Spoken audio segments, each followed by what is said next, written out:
Update naman tayo sa Bulacan Massacre na arestong sospek na si Carmelino Ibanez. Umaming may dalawang iba pa na kasama niyang pumasok sa bahay ng pamilya Carlos sa Bulacan. Ang isinisigaw ng pamilya, parusang bitay ang ipataw sa mga gumawa ng krimen. Si Marita Muajes sa detalye. Tatlo silang pumasok sa bahay ng mga Carlos sa Northridge Royal Subdivision sa San Jose del Monte, Bulacan. Ito ang naging testimonya ng suspect na si Carmelino Ibanez sa harap ng San Jose del Monte Police.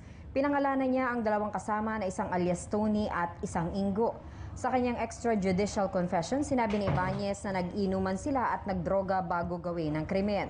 Pagkatapos nito, may nag-aya daw sa kanila na pasukin ang bahay. May dala-dala daw na kutsilyo ang dalawang kasama niya habang nakuha na lamang daw ni Ibanez ang kutsilyong ginamit niya sa loob ng bahay. Pag-amin nito, pinagsasaksak daw nila hanggang mamatay si Euring Dizon na noon ay natutulog sa salas. Pero pagkatapos daw nito ay lumabas na siya ng bahay at umuwi sa kanyang tinutulugan na may 5 bahay ang pagitan sa tahanan ng mga biktima. Hindi na rin daw niya alam kung ano pa ang ginawa ng mga kasama niya pero maring itinanggi ng suspect na may ginahasa siya nakabaligtaran sa nauna niyang testimonya. Ayon dito, nalito at naguluhan lamang daw siya. Basta nga tatlo naman ako doon. Yun ang pinatitigasan mo na kayong tatlo. Samantala, hustisya ang isinisigaw ng pamilya ng mga biktima. Walang kapatawaran ng karumal-dumal na pagpatay na ginawa sa pamilya Dizon Carlos.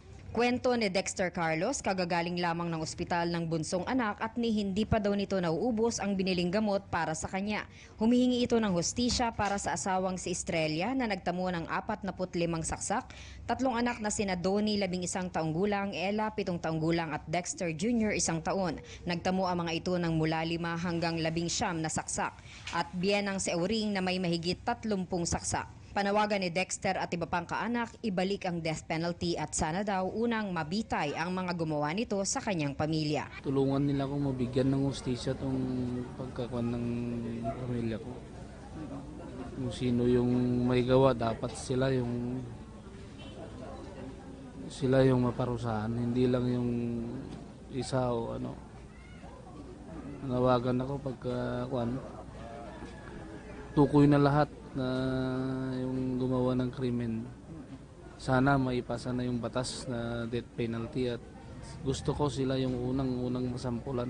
5 abogado raw ang tututok sa kasong ito ayon kay Public Attorney's Office Chief Persida Acosta. Dagdag nito, dapat talagang maubos sa mga salot na drug addict sa lipunan na bumibiktima sa mga inosente, kung kaya't nararapat na ibalik ang parusang kamatayan. Nangako rin ng Volunteers Against Crime and Corruption na hindi sila titigil hanggat hindi nakukuha ng pamilya Carlos ang hustisya.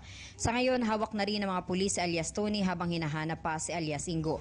Ayon kay Police Superintendent Fitz Macariol, dahil na rin sa salaysay ni Ibanez, ay itinuturing ng mga suspects at hindi na persons of interest sina Tony at Ingo katulad ni Ibanez. Maharap ang mga suspects sa 5 counts ng murder at 2 counts ng rape. Para sa Bayan, Marita Muajes.